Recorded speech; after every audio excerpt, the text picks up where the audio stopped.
or throwing rocks and bottles at my men and women, putting them in harm's way, as well as other members of the caravan.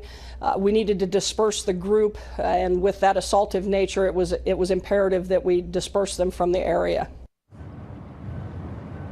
Now, I want to show you what's happening right now here, kind of in between the border of Tijuana and San Diego, California. You see behind me, they've got some barbed wire set up. That went up within the last week or so, and a dirt berm. And then beyond that, that's where a lot of the Border Patrol agents are staging in case they are called to action or in case there were some more migrants that should rush the border again. Haven't heard any reports about that happening, but they're here standing by. Harris. Jeff Paul with the facts. Thank you very much. Let's bring in Brandon Judd now, the president of the National Border Patrol Council, the union representing U.S. border agents. He's also a veteran border agent himself. Brandon, thank you for being with me today. A lot of the questions today have to do with the numbers of people now that have reached our border. Can you talk to that, just the facts of how many there really are along the border at this point? Yeah, right now we're looking at a couple thousand that are in Tijuana. I believe that it's estimated right now to be between 4,000 and 6,000 people that are in Tijuana. Then if you work your way out east to Mexicali, then you've got another between 1,000 to 3,000 individuals in Mexicali. So this is an unprecedented caravan. We've never seen a caravan of this size, nor have we seen the violence that's been associated with caravans before. And that's what's becoming very, very untenable, and it's becoming very disappointing that activist groups continue to allow these groups or encourage these groups to break our laws and to encourage them to try to do things in a manner that is not legal. 21 years, and people can see this on the screen as they are watching Outnumbered Overtime right now. We're putting up some facts about you. 21 years as a Border Patrol. Have you ever had to use tear gas in a situation? I've used, so there's different ways to use tear gas. We have what we call PLS, or pepper ball launchers, that we use to saturate areas. Yes, I have had to use that in Naco, Arizona. And so there's been situations that we've had to do these things. And what you have to look at is this was absolutely, the way these people rushed the border was absolutely monstrous. They pushed women and children up front, and then behind those women and children, they started throwing rocks, cement bricks, they started throwing bottles at our Border Patrol agents. And so it became a very, very dangerous situation, not just for our agents, but it also became a dangerous situation for the public at large. We were forced to use the action that we used, and it was the appropriate level of action. We did not use kinetic force on any children. We launched tear gas into the area, which then caused the group to disperse, and we were able to get control of it. Now this goes into another country, so what has to be done in dealing with that other country, Mexico, when you were shooting tear gas? Because from the video and from the pictures you can see, it's not just on our side of the border. I'm just curious about the kind of relationship that would have to be in place for both countries. Well, so now the State Department is going to be working with the Mexican government to figure out how we can deal with these situations. But frankly, this has to be, we have to look at this and say, why is the Mexican government allowing this to happen? Why did they allow so many people to rush our borders when we had the intelligence that it was in fact going to take place? And so if you look at President Trump's tweet saying that the Mexican government needs to deport these people by plane, by bus, or however necessary, this is something that our partners to the south need to work with us on so that we do not have to feel the brunt of this pressure. All right, Brandon, I want people to understand, I just came back from the border. My home is in very south Arizona, about 7 miles north of the border. So there for Thanksgiving, and I got to see some of this firsthand and got to talk with some of the members of your union in Arizona as well. And one thing that people may not know is the paperwork that they are now dealing with.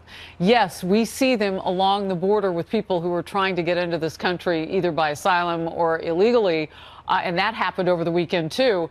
But you're processing, what, about 100 applicants a day? And so questions are coming. What is that process like? What does that entail? Well, that's a huge process. If you look at Border Patrol agents, and you're going to have to forgive me, Harris, I don't work at the ports of entry. I work between the ports of entry. But the process is similar. When a Border Patrol agent takes somebody into custody that is seeking asylum, we then have to take them back to our Border Patrol station, and it takes anywhere between 45 minutes to an hour and a half to do the paperwork that's associated. So if you have thousands of people that rush the border, it would completely and totally deplete our manpower in the field to where we would have complete gaps in coverage, where the criminal cartels would then be able to smuggle their higher value products such as opioids, or even criminal aliens, or aliens from special interest countries like the Middle East. You know, it makes it very difficult when these things happen. It makes it very difficult. And what's very disappointed is that this caravan would be thumbing their nose at the laws of the United States. They can do this legally. They can present themselves at a port of entry. They can wait their turn to do it, but they refuse to do it. Instead, they try to rush our border between the ports of entry and cross the border illegally, and that just can't happen. Yeah, we're looking at some pictures now. The president calling for Mexico to do more, and I'm asking about relationship building, but it looks like some things are happening at that State Department level. Real quickly, before I let you go, what is your greatest concern now? Because the implication is that we can't handle this, yet they are still coming. Well, we can, in fact, handle it, and we're doing a very good job. I mean, if you look at what the president did, the president sent troops down to the border. My greatest concern right now is that the criminal cartels are going to exploit and use this caravan as a pawn to create the gaps that they've done in the past, which then allows them to smuggle their higher value products, and that is dangerous to the American public, and that's my greatest concern. All right. Brandon Judd, thank you very much for your time today, your leadership at the Border Patrol Union. Appreciate your time. Thank you, Harris. Well, for more on the potential political impact of the scenes that we're seeing in those pictures, Fox News chief political anchor and the anchor and executive editor of Special Report, Bret Baier, is here now. Bret, you know, I was just talking with Brandon Judd, and that's the kind of physical side of the conversation. What is the political side now for the president? Well, he's holding the line, as we've seen from his tweets, that he is essentially taking the same stance he's taken all throughout, that he needs funding for the border wall that he's been calling for since he was a candidate, and that he needs strength along the border, and he's crediting the Border Patrol agents for doing that. A couple of things to point out from the interview you just did and from the actions over the weekend. One, the Border Patrol agents there, the leaders of the Border Patrol, say they did face rocks and bottles and other projectiles coming from the people coming through. Two, there are lawmakers up here on Capitol Hill saying that this is a new low for tear gas being fired at these families running across the border. But as you just heard, this has happened before in 2013 under the Obama administration and other times where it's seen as necessary in those situations. So the politics of this is both sides are playing it, and they're playing it to the hilt. And you were talking about Democrat Senator Schatz, who had made that comment that the tear gas against families is a new low in a tweet. You know, one of the things that has not really been made clear here is what the end game is going to look like. I mean, is this going to fall in the hands of Congress and they got to fix this? And can they do something that they, for decades have not been able to fix? Or is the president going to be able to do something via executive order that's even stronger? Because this seems to be escalating. You've got, I don't know, from the interview I just held, 4,000 to 6,000 people in Tijuana alone waiting to get in. Right. There has to be a solution. There has to, I mean, it has to constantly be dealt with. The only place you can really do that is that building behind me to change the laws and to fix or try to fix our immigration system. That in a comprehensive setting is probably not going to happen in the short term. In a lame duck session of Congress, although I will tell you that this spending back and forth with the 7 remaining spending bills, there could be some negotiation negotiations that go on that deal with the fringes of the immigration issue. There could be some DACA deal that comes in a lame duck session of Congress in order to fund some portion of the border wall or security. But the biggest thing really is what Mexico chooses or doesn't choose to do with its incoming government and its new president that takes control. So interesting, too, because those people have traveled across multiple countries. So it depends on Mexico's relationship with those other countries, Nicaragua, Honduras, Guatemala as well. What are they willing to do in Mexico is a huge question that you point out, Brett. A couple of things. Congressman Scalise was just on the program with us on Outnumbered, and he had something very interesting to say about the politics of all of this and the last time that a majority or even a supermajority was held by the Democrats. Well, this was his question. Let's watch. When President Obama was in office with a supermajority in the House and Senate, they didn't want to get a deal done then. A deal is there to be had. It's got to include securing the border. The problem with the last big immigration bill was 1986. They promised border security and had amnesty. They got the amnesty. They never followed through on the border security.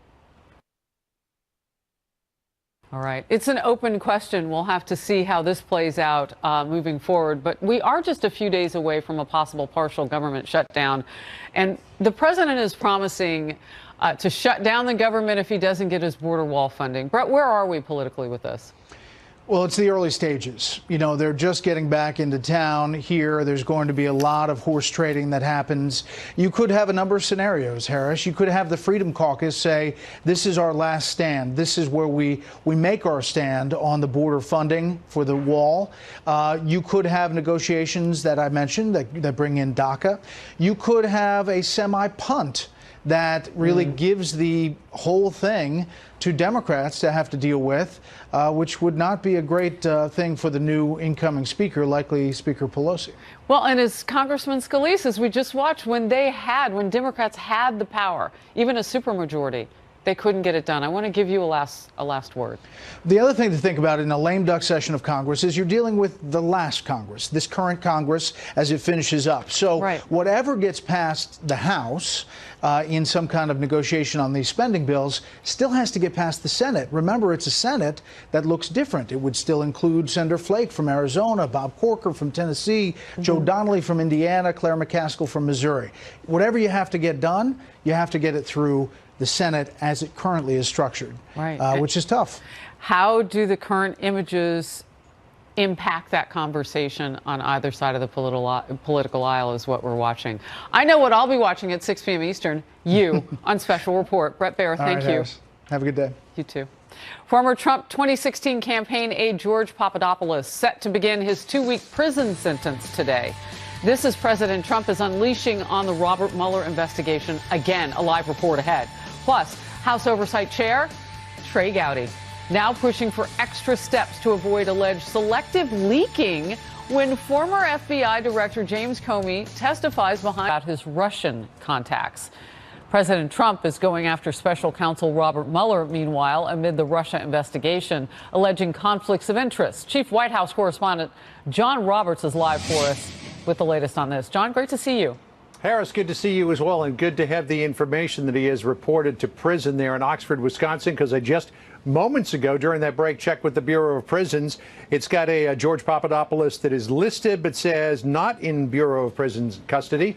So clearly that status has changed in just the last couple of minutes. But he's going to prison to serve a 14-day sentence for making false statements to the FBI. Now, Papadopoulos had petitioned Judge Randolph Moss, federal judge, to allow him to stay out of prison on bail pending another case that he believes would lead to his conviction being overturned.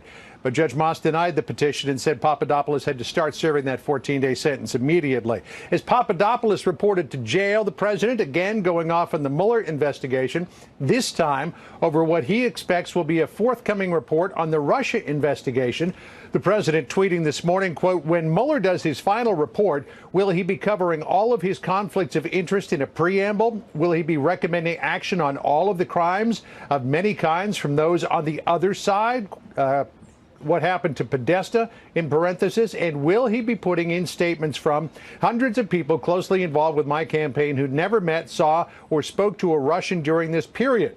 So many campaign workers, people inside from the beginning, ask me why they have not been called. They want to be. There was no collusion, and Mueller knows it.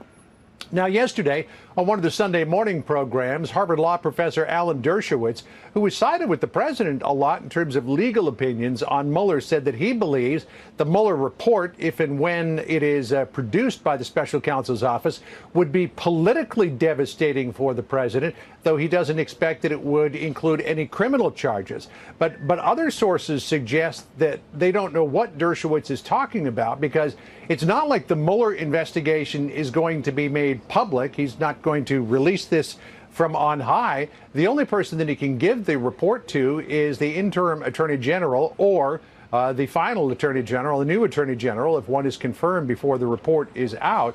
The attorney general can then make a determination on what to do with it. But Mueller himself will not be releasing it, though I should hasten to add here, Harris, that things have been known to leak from time to time in Washington, and that may be one of them. You're so much more polite about it than I am. I say at least like a sieve. Anyway, good to see you. Thank you for all the information. Republican Congressman Doug Collins of the House Judiciary Committee joins me now. Thank you for being on the program. Congressman, how do these things work? You've interviewed all these people, and the president says there are other people that the Mueller investigation should have interviewed. We can argue about that or not. But now you've got written answers from the president. Is that getting you closer to wrapping up, or how does it generally happen? Well, it should be wrapping up, Harris, and it's good to see you again, because we've been talking about this for a long time.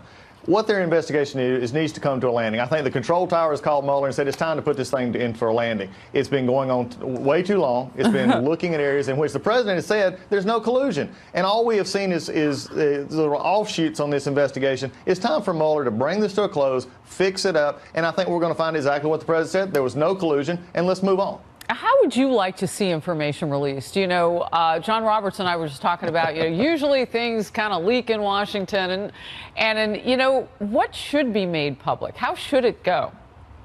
Well, Harris, I think it's going to depend on the interim attorney general or the attorney general, as you said. But I think leaking is an interesting term in Washington, D.C. I think it's more like a faucet pouring most of the time we see up there because everybody just wants to put it out. It's just ridiculous. I think what this needs to do is go through the proper channels. That's the thing that many of us have been saying all along. Finish it up, do what you're supposed to do, and be done with it instead of this being drug out. And I think the president has made a very valid point in saying, let's finish this. There is no collusion, and move forward, because if it's just political has been asserted, then this is not the right arena for this. This is a legal finding, and there's been no collusion found. There's nothing even evidenced so far. So let's move on. You know, we are exchanging smiles about it, but when you and I have talked before, it hasn't always been smiling when we're talking about leaking. These are some very important conversations, some of them about classified information. Yes. So once this wraps up, is that it? And I say that because the American public has just elected some new people, and everybody's just kind of wondering what happens next. Well, they've already tipped off their hand to that one. The Democrats wanted to try and investigate anything because they still can't get over the fact that in November 2016, the American people saw through Hillary Clinton and elected Donald Trump president. They've never gotten over that. They've only thought about that deal from one day to the next. How can we get this president? They don't care about a great economy. They don't care about things getting done overseas. They don't care about trade deals. All they want to say is, I want this president taken out. So they're just going to continue to, no matter what the report says, they'll manufacture things if they have to continue the storyline that the president needs to be reined in or held accountable. What we need to do is continue to think about the American people and the economy and their military and the things that we are doing and protecting our borders and going forward. Those are the things that we need to focus on, but they're going to still keep this going because it's all they have to hold on to. They have no ideas. They just have attacks at the president. All right. When we get back together again, I do want to talk to you about the situation that's going on with Russia and Ukraine. But for right now, House Oversight Committee Chairman Trey Gowdy is calling for former FBI Director James Comey's closed-door testimony to be recorded and released later to avoid what Comey has called selective leaks. Watch.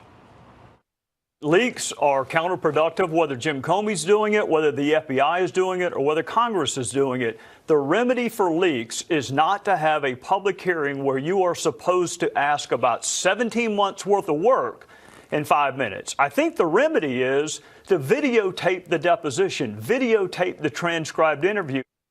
You brought up leaks, and I want to stay with that as a theme now with Congressman Gowdy. Your reaction? Look, I'm not sure about Comey, but I'm about over Mr. Comey. Mr. Comey got played by Hillary Clinton in 2016. I told him that to his face when he appeared before our committee. He likes to have it his way. These are not his way. This is not Comey's version of the world. He needs to go in. He needs to have his deposition done. If we want to videotape it, I think Trey may have a great idea there, and we can release it later. But he needs to answer these questions on the record, under oath, and he needs to get to it. And he doesn't need to get to do it any way he wants to. He didn't give that option to anybody he used to interrogate at the FBI. He never gave that option to anybody that he wanted to ask questions of. None of these other investigations were done in public. Let's let him not be special. Let's let him get out of his little bubble of history right now and go back into the reality of what he did, how he did it, and he needs to answer those questions. If he wants his 15 minutes of fame, they're about up. It's time for him to get in and answer these questions. Then we can release it if need be, but do so in a way where he can't just sit there and obfuscate and waste 5 minutes of time and move on to the next line of questions. Well, and with all due respect, I mean, you know, the lawmakers are also sometimes known to bloviate a bit in those contests too, or contexts rather too, as hearings. And so everybody gets to see everything. Congressman Scalise told me last hour that you could pull into a separate area if you reached a classified information situation. But other than that, put it all on tape. You know, by the way, there are phones and cameras everywhere these days. Maybe that would stop the leaking. I think it is something that needs to be done. I think it is something we can be taped. And look, I think Congressman Gowdy had it right. 5 minutes is a very tough time to ask questions about a very long investigation. That's why this deposition needs to be done. That's why if it needs to be classified, it can be moved off tape. There are ways that can be done. Mr. Comey is just simply asking for something he didn't allow for anybody else. He just wants his time in the camera. All right. Congressman Collins, thank you very much. Harris, good to see you again. You too. President Trump is set to hold rallies for Republican Cindy Hyde-Smith in Mississippi, the Senate runoff election there. What effect will that have on the votes? A live report next. Controversial remarks she recently made. SB is looking to become the first black senator from the state since Reconstruction. Right now, Senate Republicans will have a 5-seat majority in the next House, or next Congress rather, but could add to that tomorrow night. Kristen Fisher is live for us in Mississippi. Kristen? Well, Harris, this is it. The last U.S. Senate race to be decided in 2018. And, you know, it's in the deep red state of Mississippi. So you might expect that the Republican incumbent in this race, Senator Cindy Hyde-Smith, that she'd run away with it. But this race has really become uncomfortably close, which is why President Trump is going to be coming here campaigning for her in just about 2 hours. He said yesterday on Twitter that she's an outstanding person who is strong on the border, crime, military, and our great vets, health care, and the Second Amendment needed in D.C. He needs her to return to Washington to help pad the Republicans' slim majority in the Senate. But she is taking tremendous heat for a racially tinged remark that she made earlier this month. Now, she's since apologized, but there is a video of her praising a supporter by saying, quote, "If he invited me to a public hanging, I'd be on the front row." Mississippi, of course, has a long history of racially motivated lynchings, but her remarks are also hitting a nerve here because her Democratic opponent, Mike Espy, is trying to become the state's first black senator since Reconstruction. He's a former congressman and agriculture secretary who spent the campaign focused on issues like social justice, health care, raising wages, and he describes his approach as Mississippi first, clearly a play on the president's America first. But, you know, in the end, like any non-election day election, it is going to all come down to turnout. And President Trump, he proved to be very helpful earlier this month in helping these Republican Senate candidates win in the midterms. And now there is this huge line of people that have been waiting to get in to the Tupelo Regional Airport here in Mississippi. And so he's hoping that he's going to be able to convince all of these folks to get out and vote for Senator Cindy Hyde-Smith tomorrow, Harris. All right, Kristen, thank you very much. I want to bring in now Bob Cusack, editor-in-chief for The Hill. Bob, good to have you. What do you make of the situation right now in Mississippi? You just heard Kristen Fisher saying it's a very red state. Yeah, it is. It's a very red state. It's a state that Donald Trump didn't have to worry about in the 2016 election. So I'm not surprised. A lot of people are excited about him showing up. It's a state that he won by 18.5 points. So this is, I think, the perfect situation for the president, is that, as you mentioned earlier, that he went into a lot of these Senate battlegrounds. He rallied the base, and the base showed up in the Senate, and it really helped Republicans not only keep control of the Senate, but expand their majority. So even though Hyde-Smith has had certainly a lot of controversial statements recently, she did back away, as Kristen mentioned. She did apologize. It's really hard to see SB winning this race. It would be a monumental upset, but still, Republicans are spending money, and in a way, that's a victory for Democrats here. Yeah, I want to broaden out the conversation on that point that you just made, Bob, because it's about what's in play that hasn't been in play before. Yeah, no, that's right. I mean, when you look at it, the win, I mean, this is not Democrats are not going to have the majority even if they win this race. Republicans are going to have a 53 seat majority. If should they win. But at the same time, this matters about ratios on committees, and if there is another close vote on a Supreme Court nominee, Hyde-Smith, I mean, she's a guarantee yes for whoever Trump nominates. So I think that Trump, as you guys have been talking about, he's not only having one rally, he's having two rallies, and in all likelihood is going to fire up the base, and in all likelihood, Hyde-Smith is going to win this race. When you look at this tomorrow, too, what is the conversation like in a red state right now? And how different is it among Republicans and Democrats about sending a senator to Washington? Because the politics in the two parties now, particularly on the left, are changing. Oh, yeah. I mean, the right and the left are just very powerful right now. And you're seeing that on the immigration debate, the border debate, which I think is something that President Trump is going to be talking about today in Mississippi. There's not a lot of focus on getting some type of big deal on immigration. Both sides are in their corners now. You could have a government shutdown in December. So whether this Congress and the next Congress, when there's a Democratic House, can they strike deals on anything? That remains to be seen, Harris. So you think that there could be a shutdown? I mean, I know it's being talked about. Yeah. What makes this different? Why? I think because President Trump, he ran on his wall in 2016, and despite a Republican Congress, he did not get the money that he wanted. So this is a big opportunity for him to get a large chunk of money. And I think that's where the Democrats and Republicans are going to fight over how much money should go toward border security / a wall. But the left is going to say, well, listen, we just won the House. Why are we giving this president any money? So that's why I think there's about a 50-50 shot of a shutdown in early December. I want to ask about that. Why can't Republicans come together and get the president the money for his wall? I mean, it has been in their hands. And by the way, the Democrats did this back in 2006. They didn't fully fund it, but they had a crisis on their hands. Yeah, and the Democratic Party has changed on fences, walls, whatever you want to call it, dramatically. And when Hillary Clinton and Joe Biden supported a fence, and that's something that President Trump has Bob, mentioned repeatedly. They've changed since February, when Chuck Schumer was trying to shut down the government over DACA.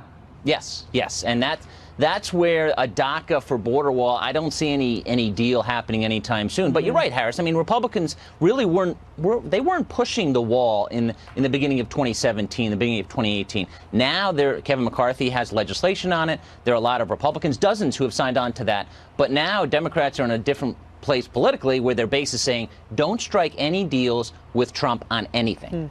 All right. Bob Cusack, I have to bring you back. Thanks, Good conversation. Thank you. It. All right, we're going to continue this crisis at the border. We've got some fresh pictures. I mean, this is happening right now. The president threatening to shut down the border with Mexico permanently after hundreds